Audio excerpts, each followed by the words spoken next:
Бәкең әлем келіп жүрмемін сымамасын әлем. Ең үлкені бірінші дүние кімді әкелдіңіз? Санап отырған.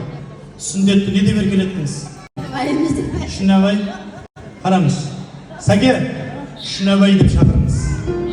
Шынабай болып кел. Сүндет болып кел. Сол кезде бір еркелеп шақырыңыз.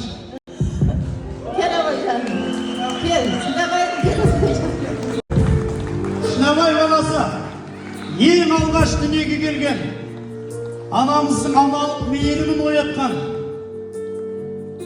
әкеміздің көзі Смайыл көке. Үшінші бағланға не деп еркелетті? Бақанай деді. Шақырыңызшы. Бақанай болып келші бәке. Шақырыңызшы. Бақанайым келе ғой жаным. Сол кездегі Бақанай деп атыр міне.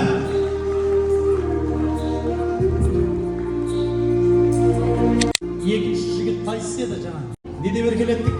Аппағым. Ай шақырыңыз, солай шақырыңыз енді, кеттік. Менің аппағым, сұлуым, қалтадығым менің. Келе ғой жаным.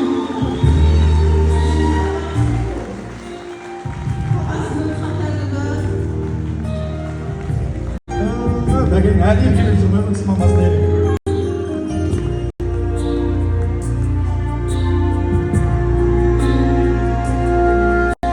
Қызыңыз әлі бөпе шығар, оны әлі еркелететін шығарсыз. Ең кішкентай. Негізі тұңғышыңыз ба? Менің қызым, гүлім, розам. Сан қызым, ән қызым менің.